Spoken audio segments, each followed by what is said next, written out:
What is shaking?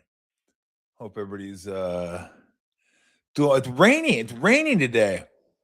I had to go get the freaking bunny. All of a sudden, I was getting ready to come in here and do the show, and I was like, "Oh shit, bunny's out."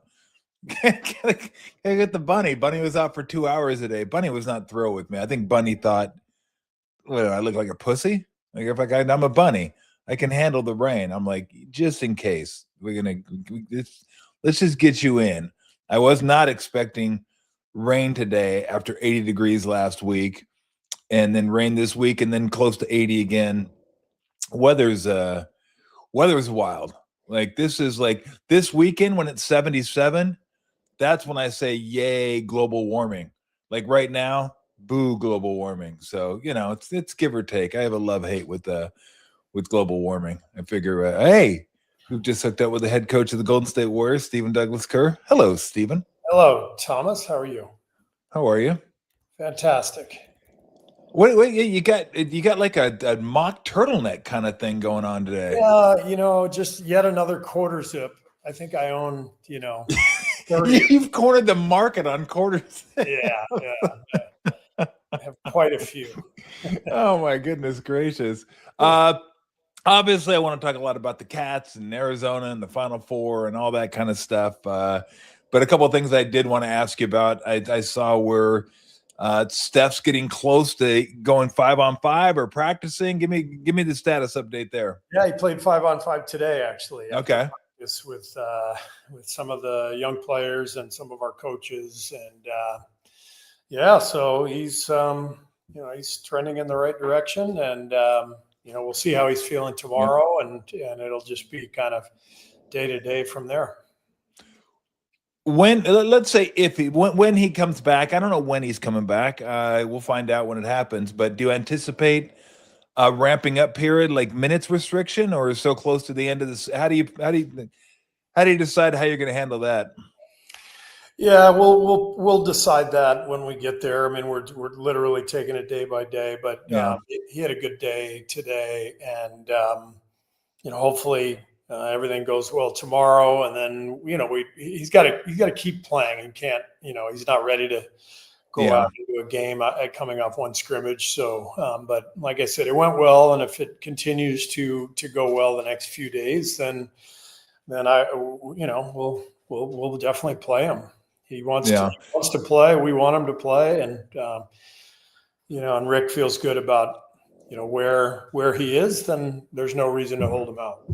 Yeah, I mean, obviously, I don't know him as well as you do, but it had to be killing him to just sit there and watch you guys the last 20, 25 games. Because it's one of those things, too. You think you might be ready. You're close to it. Nah, got another week. And I know how competitive he is. He just watching for play. That's the one thing, Steve, that I hated when we played. You'd hear this occasionally. Even now, somebody would say, "Oh, man. You kidding me? You could pay me $1 million to sit on the end of the bench and watch the game." I'm like, well, if that was your attitude, you wouldn't be good enough to be on the bench, so it wouldn't matter regardless. I go, nobody on the bench is happy to be on the bench. Everybody wants to play. Everybody feels like they're good enough to contribute. That's what makes them professional athletes, that drive, that passion. I've never met anybody, I'm sure you haven't either, that's like, oh, this is a great job. I'm getting paid $250,000 to sit on the bench. This is awesome. Yeah, this brings up a good story I think you'll enjoy. When I worked for Phoenix, we actually had a guy who offered us $10 million for the last spot on the roster. Did you really? I'm not kidding. Yeah. I immediately thought of Ben Stiller. I thought this is a screenplay, and Ben Stiller needs to be the guy who buys the last roster spot on an NBA team for $10 million. It happened. Wow. We got this offer. Did you cordially decline, or did you say, fucking get bent? What are you talking about? $10 million to be on the bench? Are you kidding me? I just love the visual of like calling David Stern and being like, "Hey, is this a cap violation? We're thinking about there's this guy, really good guy. He's a banker, he's but he's a really good guy. And is this legal? Could we do this?" Now, do you have any idea? Was he even good enough to be in the layup line? Oh, He no, of layup. course not. Of course not. When he went out there, it would have been patently obvious he didn't belong there. Right. It's a movie. It's a movie waiting to happen. Oh God. Speaking of layup line, well, like what's happened over the last few years? I've noticed you guys have come out later and later and later and later. I think the record this year was like 9 minutes left to go before the game started when the team came out. And I used the term team when it was like four guys. Four guys came out. Like everybody kind of I just started laughing. I go, what is this? I go, you don't even have enough for a layup line. You're gonna be tired if you do a layup line. What's happened to remember it used to be 20 minutes, guys were ready to go and get out there and warm up. Now it's like, we'll get out there with 12 minutes. We're good to go. What happened? Well, you told me the other day, I wasn't, I never see when the guys go out. I'm busy, getting dressed and making last minute preparations. But you told me when our guys came out the other day that there were four guys total. Did they do two layup lines where? No, they did. They kind of went layups and they just started shooting. They just it's like, what are we going to do? This is ridiculous. Well, it brings up another great story. Remember Chucky Brown? Oh yeah, 13 teams or whatever it was. Played on more teams. He was a great guy, and he was a rookie in Cleveland, and we had one of our first exhibition games. I think it was our very first exhibition game. He's a rookie. He's nervous. We play in Buffalo. We're playing against the Knicks, and we're out there warming up, and there's no sign of the Knicks, and this is like Mason and Oakley and Ewing, and the bad boy Knicks almost, and 10 minutes on the clock and still no Knicks team, and we're down there warming up. Finally, the Knicks come on the floor, like 8 minutes, and I think what happened was they got stuck in traffic. Because they drove from the city. Yeah. Well, 8 minutes they walk onto the floor. I'm right next to Chucky. Chucky's the best. He goes, "Damn." I go, "What's wrong?" He goes, "I was hoping they weren't going to show up." He's like, "I'm really nervous." He started laughing. What was your first kind of, I'll give you my first welcome to the NBA moment is a preseason game. Mm-hmm. And I think we were playing, I want to say we were playing you guys. We might have been playing the Cavaliers in a preseason game because I remember Larry Nance had the ball and he squared me up and he drove baseline and I slid in front of him and I took the most obvious flop. I mean, it's like, one that you get away with in college, like it worked in college. And Jack Neese was officiating the game. And Jack Neese just looked at me and he goes, "Yep." Didn't even say anything. It's like so embarrassing. It's like I'm laying on the ground. I think Nance stepped over me and dunked it or something. And I'm just like, all right, okay, point taken. I won't try to pull that shit again. But he didn't even say anything. It's just like I love the little hand gesture. It's so condescending. It's unbelievable. Like, so that's the last time I ever did that. Yeah. What was yours? Like, you're like, oh shit. Mine was the NBA. Yeah, with Phoenix, and I'm on the end of the bench, where I've spent the entire year, by the way. But exhibition game against the Bulls, and I believe it was at the old Checker Dome in St. Louis. Oh wow, yeah. So Dan Marley was also a rookie, and he was like, he was our first round pick and starting lineup right away. Like Dan was a stud, and yeah, he's out there guarding Jordan.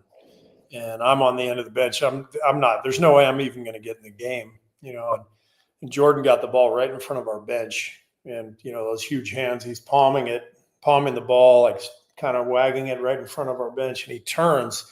I was sitting right next to Ed Neely. Remember Ed Neely? Ed Neely, I love Ed Neely. He was awesome. He was kind of my vet. He kind of took me under his wing. Jordan turns, and Dan Marley's all over him, trying to guard him, and Jordan literally turns during the game and he goes, "Watch this." And then he turns around and he goes right around Marley and he dunks it and he looks back at our bench and he's like chuckling. And I'm like, Like, oh my God. So Ed Neely was like, you probably shouldn't cheer. He's on the other team, because I was like, oh my God, this is, I did one of those type things. Yeah, exactly. See the guys on the end of the bench. And he's like, yeah, you probably should not cheer. He's on the other team. Remember, that's what the Hawks did when Bird was lighting them up and Fratello Yes, find them all. Yes, they were all Of course, they were going way too crazy. Like, I was like, what are you guys doing? You can't do that. I'd forgotten for a second it was Phoenix and then Cleveland. So yes, we did play Cleveland in preseason. You weren't there because you were with you're with Phoenix. Yeah, but that was mine. And then Barkley when we played the Sixers, like third or fourth game of the season, and he got the ball and I got down on my defensive stance, he just started laughing. I was like, come on. Oh, yeah, come on. I'm just trying to make a living here. Was he the hardest guy you ever had to guard? Believe it or not, like he would, people don't understand like what power forwards were back then. It was just fucking, it was him, it was Malone, it was Cummings, and you mentioned Oakley, who wasn't a scorer, but he was just like a big bang. You know who the toughest, like one of my toughest guys to guard, not because he scored a lot, was Buck Williams. Oh, just grown. Buck Williams was so strong. Yeah. And you couldn't move him. Yeah. It was like a lamppost. Like once he got position, you just could not move him. And he never said anything. He just unassuming, went about his business. And you looked up, you think you did a pretty good job on him. He had like 19 and 12, just like kicked your ass all over the place. But he would, the modern Buck Williams, Otis Thorpe, that type of Otis Thorpe, the chicken wing. Yeah, Otis Thorpe was another guy like that. But the modern version of that is Jalen Duren from Detroit. Yeah. That guy. Tall. He is a monster. He is so strong and powerful. He just reminds me of all the old school power forwards, like we're talking about, just locks down the paint and just, you can't move him. And man, he's turned into a really good player. Very good player. Worthy was tough to, Worthy was just. Yeah, he was so quick, right? Just go right so around. Quick, and the hands were so big, and like he'd spin on you, and then he'd jump. Not that I was going to block the shot, but even if you tried, he could move it while he was in the air, and he was incredible. Big game, James. It seemed like back then, like everybody had a power forward that was just like, God dang. And then obviously that I played center a lot too, so it's like, hey, do your best for the team. Good luck. I still remember watching you play center for the Warriors against David Robinson in the playoffs. And that was fun. Yeah, Nelly had you bring the ball up the floor all the time because it just removed all the pressure because David wasn't going to come up and guard you. You just bring the ball up, 6'8" point guard. Yep. Yeah, offensively, it was a blast. How was it on defense, Tom? Not fun. No, not fun at all. He asked me one time, Steve. He goes, "We're getting ready to play San Antonio," and he said, "Does anybody have any ideas on how to guard Robinson?" And I said, "Well, you got to be really physical with him. Try to get into him. Don't let him face you up. Try to keep him outside 14 feet, and just try to mitigate his quickness." And he looked at me and goes, "All right, you can start on him." And okay. So I start on him. I think in 6 minutes he had 14 points. He just torched me. So Nelly subbed me out. And as I'm walking by Nelly, he just looks at me and goes, "Oh, that's the last fucking time I listened to you." I go, I didn't say you had to listen to me. You just asked me. I didn't say it worked. You asked me. You can't blame me for asking me and then me giving you an answer. I didn't even answer. My answer sucked as far as I was concerned, but you bought it. So, well, I do remember when we were teammates in Orlando. I'm not going to mention the guy's name, but that we were doing that same scouting report thing where the coach says, "Hey, tell me about so-and-so." And Matt Gukas goes, "Hey, Tom, tell us about so-and-so as a European guy." And you're like, really good shooter, pretty strong, likes the low block, left to right, over their left shoulder, tremendous body odor. And you said it so matter of factly. Oh God. You remember that, don't you? I do remember that. I wouldn't have put it in writing on a scouting report. You had us laughing. The whole team. Whole team. You know, it was funny. I brought up I was talking to Travis Schlenk, who was in town with the Wizards. I got to catch up with Travis and say hi to Trav. And I was telling him like stories and playing with the Magic and playing with Skiles and how Skiles is just so funny. And you told a funny Skiles story last time. And I told him a funny God, what was the Dennis Scott? So I told him a funny Dennis Scott story. I go, we're playing in Atlanta, and we had a play that was basically a 3 down. Like I got the ball at the high post, he's in the block, and I'm passing it to him, cut through, and he gets the ball in the block. So I'm trying to pass it to him, and Kevin Willis is overplaying me. Now, anybody that knows Kevin Willis knows he's got the arms of a T-Rex. So when I mean Kevin Willis is overplaying me, he's like body is way in the passing lane. So I'm trying to get the ball to Dennis. I'm like faking up, down, back, down, up, down. And Kevin Willis isn't moving. So I'm like, all right, screw it. I'm going to give him one last fake, and then I'm going to do a rip through and take it to the bucket. So it's exactly what I did. Faked it to Dennis, rip through, bucket, and one. Skiles comes up to me, slaps me on the ass. Nice move. Dennis Scott comes up to me and he goes, hey, bro, give me the ball. That's my play. Thanks. Yeah. I was like, were you going to do any better than getting 3 points in the possession? What the hell? All right, so before we get to Arizona, I got to ask you 2 things. Really, really cool stuff. I'm sure you probably didn't even want it to come out, but the letter you wrote John Schneider, the manager of the Blue Jays, I just thought that was so cool that you were empathetic to what he was going through because you had been through that before, and just that you saw that. And we all know how big a baseball fan you are. That you saw that just watching the game, and that made you want to write him a letter. Talk about that, watching and seeing him, and I mean the devastation of losing that game. They were. Rojas doesn't hit a home run there, they win the World Series. That's how close. Yeah, and they almost won Game 6 the night before. So exactly. I mean, talk about what you saw and what you felt and what compelled you to write that to him. Well, I as a Dodger fan, I mean, I watched every game. There were a couple games where we were playing. It was early in our season, and so I might have missed a few innings here and there. But basically, I watched the whole series, and I really was impressed by his interviews, the way he interacted with his players, the way he handled defeat. He just seemed like an awesome guy and a really good leader. And then when they lost, I just we've been there. We lost game 7 and 16, and if you're a coach in sports, you're gonna experience heartbreak. It's just part of it. But it's so hard to deal with, and so I don't know.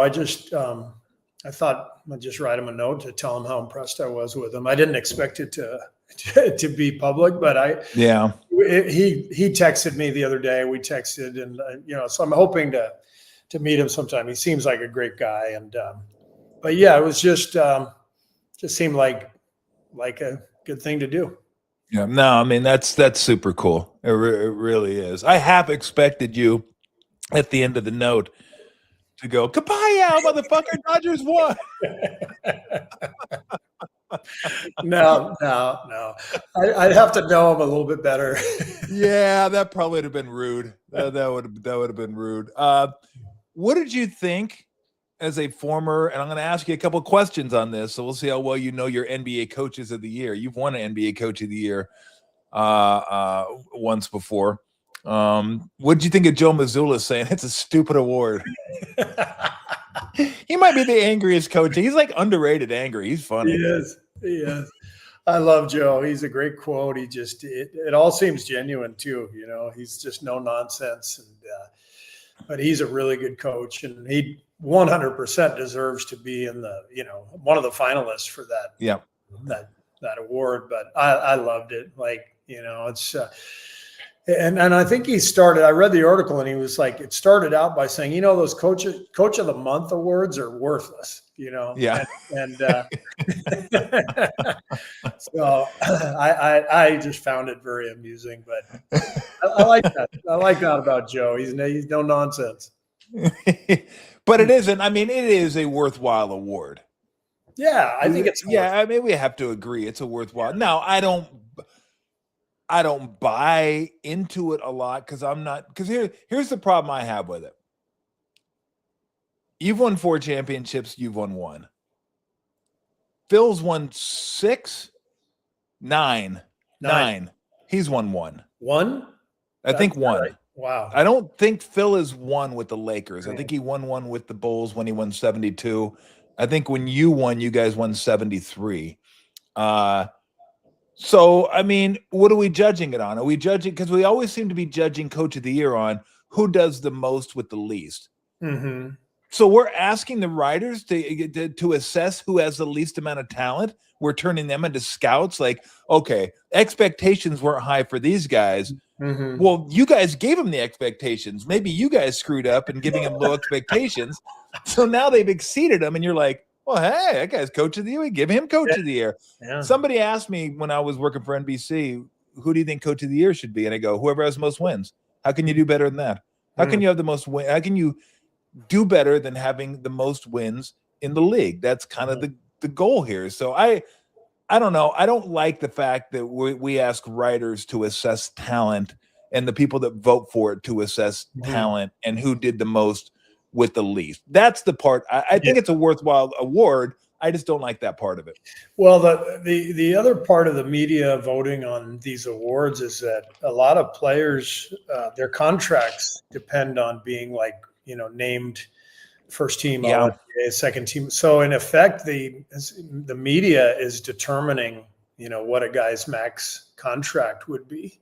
So I remember Clay missed out on All-NBA third team by 1 vote.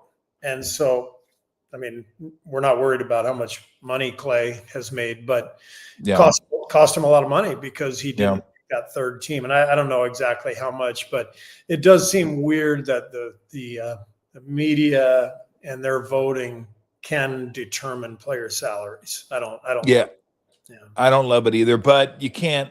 Everybody's like, well, let the players vote. I'm like, no. We let the players vote for awards when I was playing. Somebody voted for Manute Bol for MVP. Players. Trust me. I was surprised when I don't know if you were surprised. I was surprised my first year in the NBA how little players knew about what goes on in sports, like just in general. Forget football and baseball. Just in their own sport, they might not have any idea I just figured everybody that played in the NBA was a sports fan. I was really wrong. Yeah. Did you find the same? Yeah, totally. And by the way, I think you were the one who voted for Manute for MVP. No, that was not maybe. I don't think made possible. But if you had a couple of beers when you filled out your ballot, you might have. I might have. I might have. Players can't vote on that stuff because they're not serious enough about it. And every year they do those player polls, and they're not official or anything, but that's exactly what happens. They start throwing around MVP votes for the 12th man, and they're laughing about it. So exactly. All right, couple quick trivia questions for Coach of the Year. Let's see if you can get these. Okay. Who is the coach who has the most years, biggest gap? However, I'm not phrasing it correctly, but the biggest gap between wins, Coach of the Year wins. I'll give you a clue. It's 26 years between Coach of the Year wins. Between Coach of the Year wins. Well, that kind of narrows it down. How many coaches coached for that long? Yep. I'll go with Jerry Sloan. Nope. No. So it's probably somebody who coached one team and then a totally different team 26 years Correct. ago. Correct. Yeah. How about Dick Motta? Great. No. Damn. No. Bill Fitch. Nope. He was an announcer. He was an announcer. I'll tell you what, you got to be happy. You're going inside. You're getting your 55% shooting, but it's not going to matter if they keep. Hubie. Yes. It's Hubie. Oh, that's awesome. The Atlanta Hawks in 78. Wow. And then the Memphis Grizzlies in 2000. That's right. 2004. That's great. So I think that was the record, although I didn't scour it because it could be Dick Motto was a great. That was a great call. Okay, who has the worst record? Now I didn't know this. Who has the worst record for a coach of the year? One coach of the year with the worst record.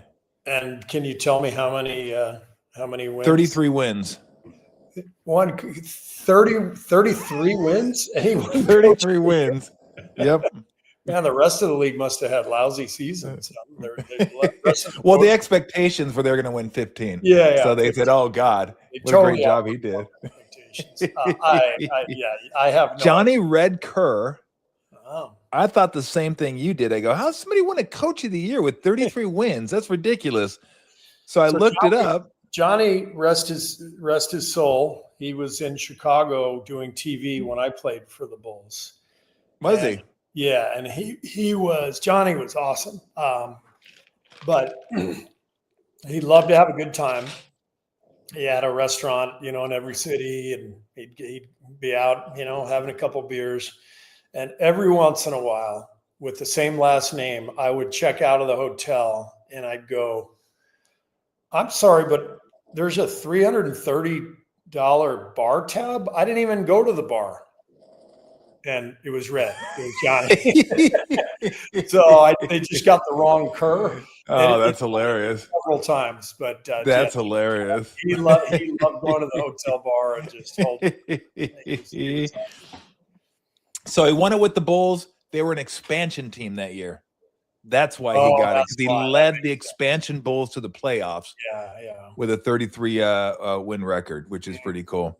All right, I'm going to get to Arizona, but you've led me down another path that I wanted to ask you because you're talking about Johnny Kerr. Did you ever meet or have beers with Harry Carey when you were in Chicago? No, you didn't. Oh, I wish, but I think I met him, but I never. Did you? With him. Yeah. God, how great would that have been? Oh man, what a! I would literally if I could fly halfway across country. I'd fly across to have a beer with. I mean, can you imagine having a beer with Harry Carey? that'd be incredible. And one of my biggest regrets, and I know you've I shouldn't say I know you've probably met him, but is not going over to Oracle Park when the Dodgers were in town to meet Vin Scully and say hi to Vin Scully. I kick myself every time I think about that because I know. Dave knows him and all the Giant that did Kipe and Kruk and John. They all know. And I loved Vin.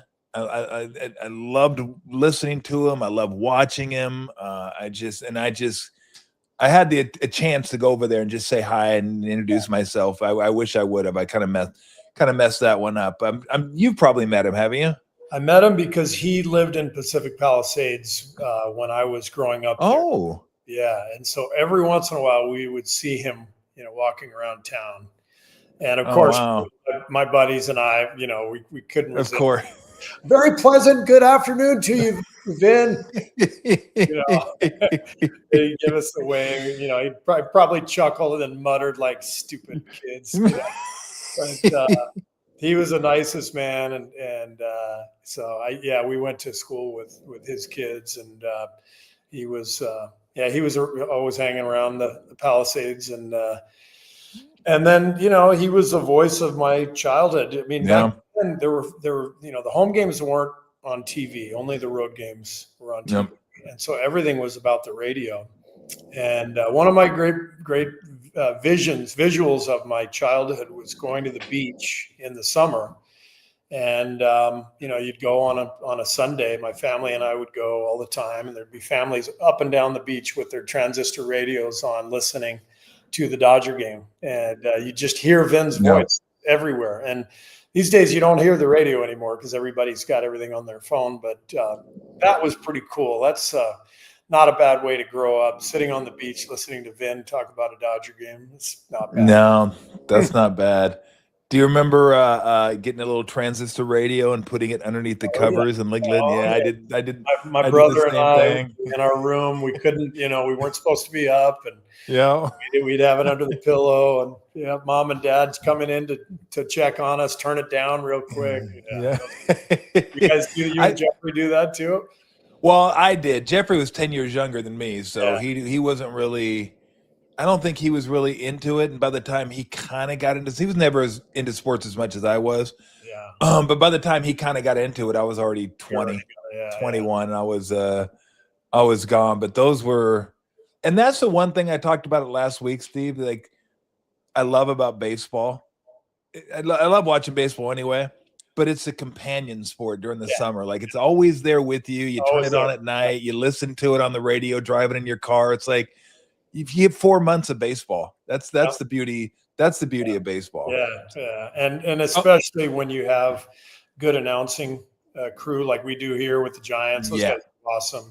Incredible. I love listening to their group, but there's something special about like a summer long following the season. Enjoying your team, enjoying the broadcast. It's like you said, always there.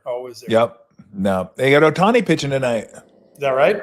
Yep, it's going to be his first start of the year, so I definitely have to tune into that. It's always Giants got their first win of the year last night. I saw that in San Diego. Yeah, it looked like it was going to be an easy one. Then it we tightened up a little bit in the ninth inning. It's like, ooh, little sphincteritis.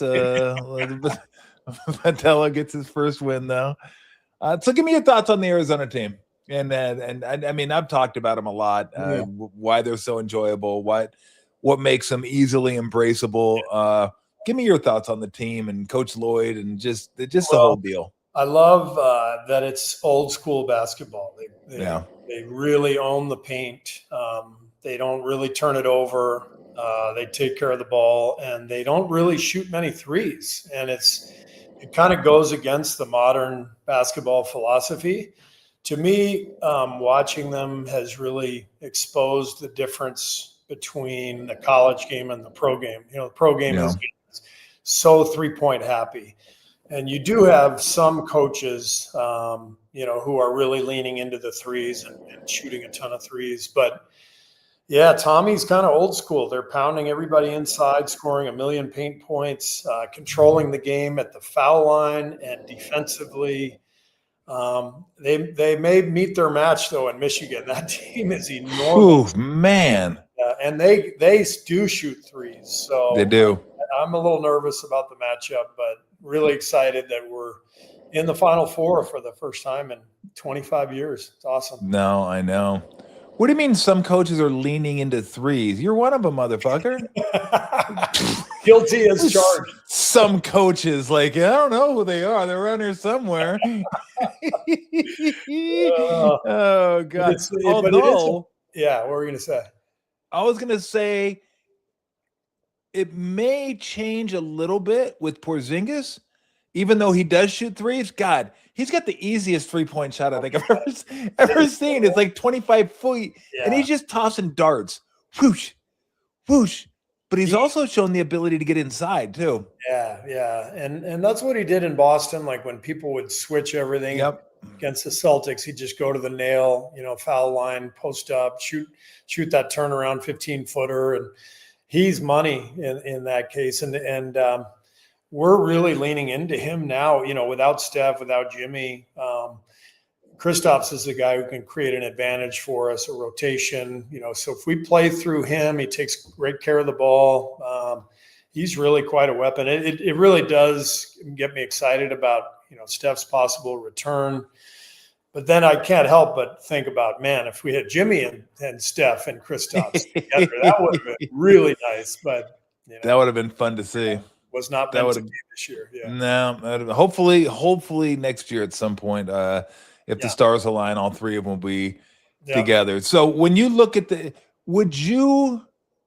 now let me ask you about Michigan, because I said the same thing. I go, wow, this is a team that size versus size, like they've met their match, size versus size. Like both teams are going to find it to be a little a little tougher sledding in the paint than they usually find it, because the other team's going to be just as big as them. I think Arizona's guards are a little bit better. I think Arizona's defense is a little bit better. But what you said is what worries me a little bit, is that they have the ability to hit 12 threes in a game, and that's not really Arizona's game. It's going to be a hell of a basketball. It really is going to be a hell of a basketball game. I'm really, really excited, a little bit nervous, because I'd love to see him get to the finals, but boy, this is going to be a battle royale. Yeah, it's going to be an amazing game, and kind of reminds me a little bit, hopefully a better outcome. But when we played Oklahoma in '88, both teams were 35-2 and number 1 and number 2 in the country, and playing in the semi instead of the final. And so if you're on the other side, if you're UConn or Illinois, I think it's you got a chance if you can sneak through and get to that final after the brawl on Saturday with Michigan and Arizona. I think the team on the other side of the bracket has a real chance, because remember that year Oklahoma beat us, and then Kansas had like 10 losses with Danny Manning. He just was incredible. He had like 38 and 15 or something. Yeah. And they beat Oklahoma in the final on that Monday night. So it's going to be a great Final Four, though. Some really good talent. What did it mean to you when Tommy shouted out Coach O? That was so cool. Wasn't it? Yeah. Although, when he said it, he said, there's a, what do you say? There's a white-haired, good-looking white-haired gentleman who's pretty happy right now. I turned to Margot. I said, "Is he talking about me?"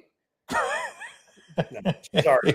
She goes, "You're not in heaven." I was like, "Oh yeah, good point." And you're not completely white. You're going that way. Although when I see pictures of you from 2015, I'm like, "Oh man, that guy's aged. Holy shit!" Isn't that the truth? But that was so cool. Tommy, that's what I love about him. Like, he has done such a great job of embracing all of us, the old guys, and embracing the tradition and the culture that Lute created, and he has really embraced the history and brought us all in. Tommy just gets it, and to mention Lute in front of all the fans, such a great touch, and he's awesome. Yeah, I was gonna send him a little note. I saw this. I don't know if it was true or not. It said it was verified, so who knows? But it was like some sort of poll, or some sort of, like, they were talking about quality of life, quality of living, and all that kind of stuff. And I looked up Chapel Hill, and I was going to send it to Tommy. They were like top 5 gingivitis and lice and civil disobedience, COVID, huge increases in COVID, petty larceny, vagrancy, like it's just all kinds of stuff. I was like, you should see this before you before you. I sent him that. No, but I agree with you. Like, he's embraced all of us, and the fact that, again, this is an embraceable team. You feel like you can fully get behind this team, this coaching staff. They do it the right way, whatever that may mean to anybody. But I'm happy when I say he's our coach. He's the University of Arizona basketball coach. Like, I'm just happy as hell. He's our coach right now. Yep, no doubt. So fingers crossed for Saturday. Fingers crossed for Saturday. Let's go. All right, I'm gonna let you run. I always appreciate the time. I appreciate the quarter zips too. Thank you. Do you want one? No. I have like 5. That's enough. I think maybe even you gave me some. I was like, I've got enough quarter zips. Who decides which quarter zips you guys wear on a nightly basis for the games? We finally simplified it. Khalid Robinson on our staff, he decides, but this year we just simplified it. Blue, black. That's it. We only have 2 That's outfits. What it is. Yep, and we just go back and forth. So wow. Now, I'm going to take a wild guess here and say you're in favor of keeping the dress code as is for coaches in the NBA. I am, because it's so convenient, especially when you go on a 6-game trip and you just, pack a couple of pairs of Lululemon slacks and 2/4 zips and you're good. That's pretty nice instead of 3 suits and 6 shirts and ties. And but I will admit, when you see a video of a game from 20, 30 years ago, it looks way better when the coach has the suit on. It really does. Yeah. Riley's not thrilled with the new dress code. No. But as Spoelstra said, not everybody looks like Pat Riley wearing a suit. That's a great point. Yeah, that's a great point. Like, he looked about as good as you could look. That's right. The hair slicked back. he made the hair slick back look like he made it look a lot better than Randy Fund. Like, Fund didn't look nearly as good as Riley did. Like, Riley was solid. Like, Fund, you're like, Lavin, I don't know, but Riley definitely. All right, last one for you on the way out the door. Did any of Adam Silver's proposals for anti-tanking hit you one way? Because I couldn't understand them. I'm like, I don't even know what they mean. I read the article once and I kind of thought for a second, and then I was like, no, I don't even want to try to figure this out. And I went on to the next article and I moved on. I have no idea. Same. I have no idea. I'm like, what does this mean? I go, I was with you. I don't want to read it again. Yeah. I don't want to do it again. Just tell me when you've done something. Yeah. Just do something and then tell me when you've done something. Exactly. All right, Stephen Douglas, tell the family I said hi, and I will see you out there tomorrow night. Sounds good. All right, Stevie. Thanks, man. Bye. Appreciate it. There you go. The head coach of the Golden State Warriors. That's probably the least amount of time we've had like talking Warrior hoops. I think we covered a bunch of stuff though. If you like old NBA stories, you enjoyed that. Because that was a lot of NBA stories, a lot of old down memory lane NBA stories. So he killed me though. It's like some coaches like the 3-pointer. It was like, bro, that's you. Although it'd be different if Jimmy were healthy. Jimmy's healthy. They don't shoot as many threes. They get to the free throw line more, take a few more twos. And look, when your team's built around Steph Curry, you're going to shoot a lot of threes. Although when they're winning championships, they also shot a lot of mid-range shots too, whether it be Clay or KD, Iguodala, Livingston, guys like that, West. I mean, they had a bunch of guys that shot mid-range jump shots as well, especially during the playoffs. And so, one thing I wanted to bring up, I was going to ask him about the end of the Duke game too, get his thoughts on that. Oh, and I'm so happy. I'm so happy that Hurley story came out where he headbutted the official Ayer. And Ayer was like, what? I don't know. What are you guys talking about? Like, they're like cool with each other.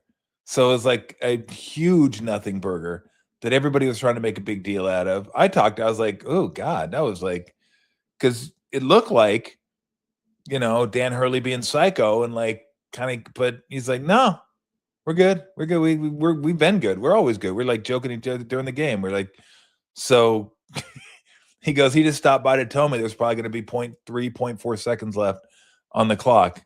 And Hurley, being the intense psychopath that he is, turned that into like almost a stare down moment. Like, but yeah, it was nothing, 0-0. So it's nice that Hurley was able to get that. So we know, right? No one's guessing now. No one's out there saying, oh man, can you imagine? Should have teed him up. We all thought it. Now you don't think it. You're like, oh, okay. All right. Well, nothing. We're good. We're all good. We're good. So hopefully Steph will be back. It sounds like not going to be against the Spurs. Maybe the next game, maybe Houston, Easter. Who knows? It'd just be fun to get him back. Does it mean much in terms of where they might go? Probably not. But how many times are you going to get a chance to watch Steph play from here on out? Like, hopefully a lot, but you never know with this knee thing.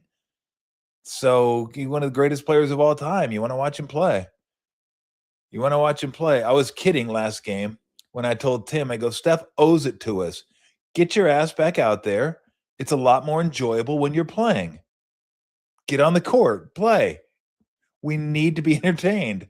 So it just, no matter what their record is, no matter what their playoff seeding is, you want to watch Steph play. You want to watch Steph play.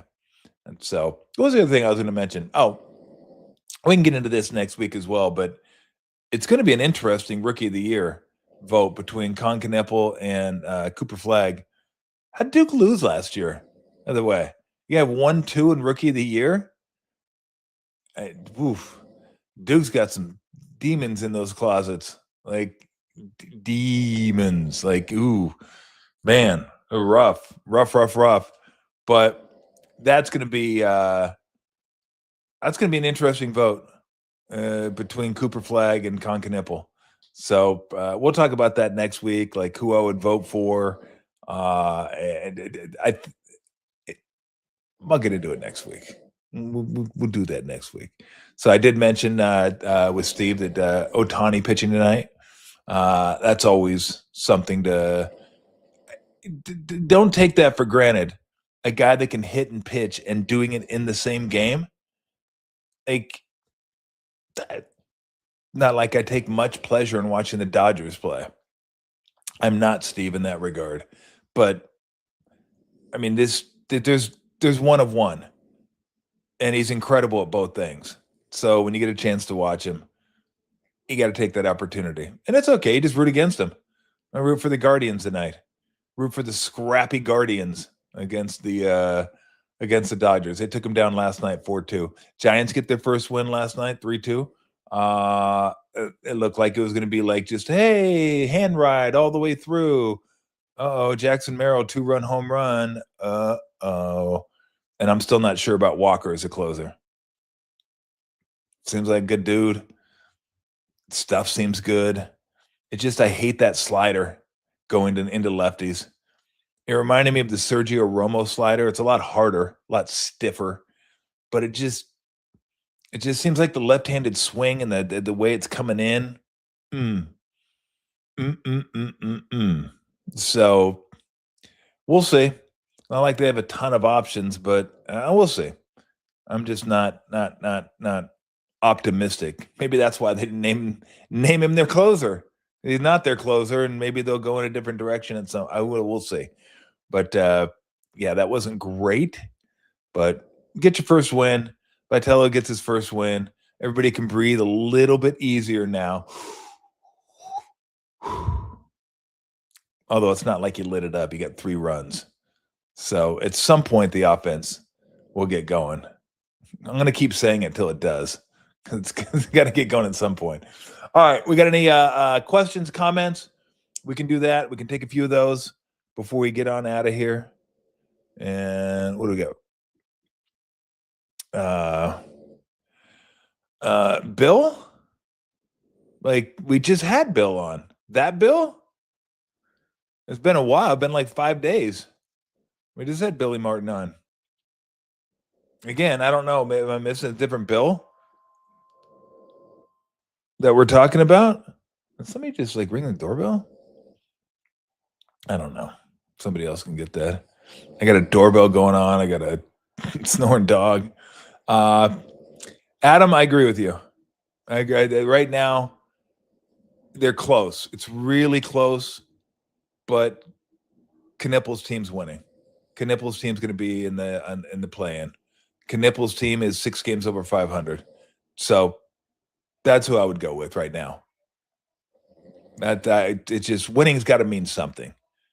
Now, I think Cooper Flagg is going to eventually win an MVP in this league at some point. I don't know that Con Kneppel will ever do that. I think Cooper Flagg's a better player than Con Kneppel. But as far as Rookie of the Year, are you helping your team win? Is your team going to get to the playoffs, play-in, whatever? That's got to factor in. It has to. So I'm with you. I would take him.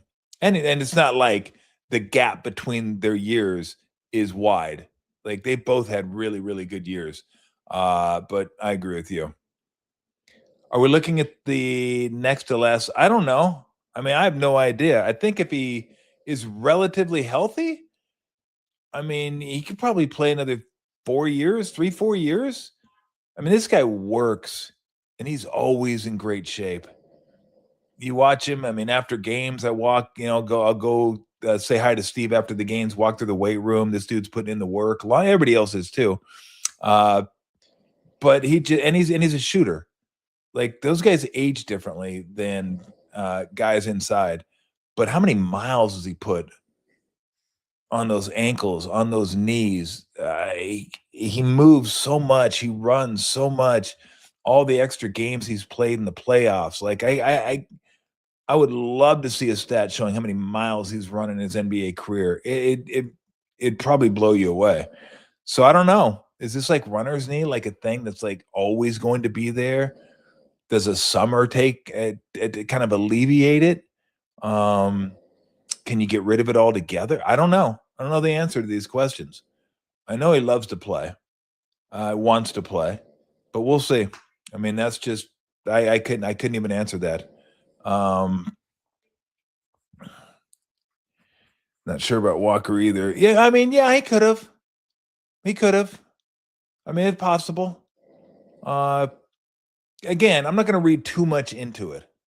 This isn't me thinking, okay, going into this year, I was cool with Ryan Walker, and after one game, I'm like, oh no.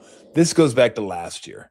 At the end of last year, the last month and a half of the season, I just never was comfortable, really, with anybody but Rodriguez. Duvall, I wasn't comfortable with. He's pitching for the Yankees, lower leverage situations like sixth, seventh, eighth. I never was comfortable with him in the ninth. Remember how good Camilo Duvall was like in the seventh, eighth inning with the Giants? And then they put him in the closer role and wah, wah, wah. It's a different animal. It's a different animal pitching in the ninth inning. Some guys can handle it, some guys can't. But as far as Walker, this goes back to last year. So I'm willing to be proven wrong. It'd be nice if I was. It's the worst. It's the worst getting into the ninth inning and blowing a game. I mean, it just takes the wind right out of the sails. Like, hey, we played a great game, clean defense, good hitting, got the lead, clank, and you lose. So we'll see. Again, it's one game. But to me, it's not just one game. It's one game, and it was also like the last month or so of last season where it's like, not sure. Would I take OKC, Spurs, or the field? I'll take OKC and the Spurs. You can have the field. You can have the field. So you get the Celtics. You get the Pistons with Cunningham should be back. And then the rest of the West, I can't see. I mean, the Lakers to me are still, even though the defense has been better, I still can't see them. Like, I don't know. And then the rest, Denver's been, I mean, Jokic is, I'll go those two. I didn't realize until last night the Spurs were 25-2, their last 27. Like, they just don't lose. I knew they didn't lose, but I was like, God dang, that's incredible. Like, they're really good. OKC is really good. I think those are the two best teams in the league. So, but yeah, I would take Spurs and OKC, and I'll give you the field. You can have the field, even though I think Boston could be really dangerous. And I don't want to undersell Detroit. Detroit kind of came out of nowhere a little bit this year, so I think we're all looking at them like, are they really legit? They're pretty good. That's a really good team. And Cade Cunningham is like, remember, he's a blue chipper, first overall pick. Didn't pay much attention to him because he wasn't quite as good, and the team kind of wasn't good. Now the team around him is good, and he's like maturing. It's like, ooh, yeah, I got it. Guess my grandson just came over. He's just screaming out there for some reason. He's like, what's going on? Going on? I hear it all. Like everybody, doorbells ringing, dogs snoring, Kai's like yapping. And so, all right, a couple more, then I'll get on out of here. And then Friday, I think is when we're going to do our next show. Drew Amenda is going to join us Friday. We'll talk a little Sharks hockey. Maybe we'll have another guest. Yeah, I don't know. The Knicks to me are just, I can't get around the Knicks. And I love Brunson. Love Brunson. like the starting five is really good. Josh Hart's one of my favorite players in the league. I like Anunoby a lot. I don't know where Towns fits on that team. I'm not sure if Towns. It seems like when I watch him play now, he's just kind of like a rebounder, maybe a third option on offense, second, third option on offense, and yeah, I don't know. Yeah, maybe. But I wouldn't take them ahead of the Pistons or the Celtics, and I certainly wouldn't take them like to win the championship. Could they? Yeah, I mean they could. They're skilled enough, and you got a closer in Brunson. Brunson's a certified badass when it comes to the last couple minutes of the game. Like he could just take over. He gets up shots. He can draw fouls. He can get to the lane. He can hit threes. He can create for others. Like you got to have a guy like that in those situations. Like who is your closer? Who's the guy we're going to get the ball to and say, get us something? They have one of those dudes. Detroit has Cunningham. Celtics have two of them, but I'd say it's probably Brown, especially this year over Tatum. Shea Gilgeous-Alexander, of course. I'm not really sure who the Spurs like in crunch time playoff situations. Like you run pick and roll like a Fox, a Wemby pick and roll, Castle Wemby pick and roll. And space out your shooters. So I don't know. Obviously Luka. So most teams have him. Wemby's incredible. He's absurd. I've seen him play so much now, and I still, when I watch him play, I'm like, holy, that can't happen. It's like watching my former teammate Manu Bol be like coordinated and be like a 6'7" guy. That's what Wemby is. He's like a 6'7" guy you just stretched out, like Stretch Armstrong just went. You stretched him out to like 7'5" and just said, "Go get him," and he does it. Dude, his fingers. He could probably pick locks with his fingers. It's just like E.T. They're so long and incredible. Anyway, all right, we're gonna get on out of here. Bear down. Can't wait to watch the game. I'm a little nervous. Michigan's really good, but so are we. Like Arizona's really, really good. And again, it's like Clash of the Titans. They both do the same things. They're both physical. They're both dominant. They're a little bit different. Like I said, I think Arizona's better on defense. I think Michigan has more diversity on offense. But it's going to be fun. It is going to be a fun game. I'm expecting a barn burner. So hopefully we'll get that this Saturday. Everybody, be safe out there. Sometimes unexpected rain catch people off guard and they're not paying attention. And then all of a sudden you're like, oh, damn, that's too bad. So be careful out there. All right. Pay attention to what you're doing out there. Roads are probably going to be a little slick out there. So everybody have a great night. Thank you very much for joining the show. I really appreciate it. Always do. Let's thank our sponsor, Fieldwork. If you guys are out and about, and by the way, 50% off today. So if you have like you're getting off work right now, you're just like driving around, going, yeah, maybe I'd go pick up a 4-pack, or maybe I can go have hang out with some buddies and have a pop. Patrick Bailey, RBI last night. 50% off your draft beer, non-alcoholic craft beer. They are the official non-alcoholic craft beer of the San Jose Sharks. And when Tyler Toffoli scores, which I don't think he did last. I think Tyler Toffoli is still on the shelf, if I'm not mistaken. I'm going to have to look that up because I wonder if Tyler Toffoli scored, can you get like 100% off? You get like 50% off for Tyler Toffoli, 50% off for, I'm going to have to run that one by Barry. 50% off your Patrick Bailey. Let's see here. I don't think he was. Let me see. I know last I checked, it was there. Celebrini had a monster game. 2 goals and assist. Was it like the 4th or 5th, 6th teenager to go over 100 points? There is Toffoli. Oh, he did. He had 2 assists. Go in there and tell them you want 100% off your beer. Go, I get 50% off for Bailey. Then I get 50% off for Toffoli. So that's like what, 25%? At least you should get 25%. Tell them Tolbert math. Tell them, look, Tom Tolbert math said 50% of 50%, 25. So 25% for this beer. What do you say? Should we do it? Let's do it. Let's shake on it. You got 2 Toffoli assists. You got a pat. That's immediately what I thought of last night, too. I got to start tweeting this stuff out. 50% off of Paz gets 30 points. Well, they don't have a collaboration with the Warriors just yet. But yeah, it was good to see Bailey get that hit last night. Sharks get the win over the Blues 5-4. And yes, Macklin Celebrini, I just, the year he's had continues to get more and more and more amazing. So there you go. Please go by Fieldwork. They have amazing beer. You know the reason. I'm a huge Fieldwork guy, not just the beer. They love animals too. And the causes that they stand behind are causes that I can get behind. And I love the fact they're in conjunction with Berkeley Humane Society, No Kill Shelter. So I'm totally down with that. I love the mission.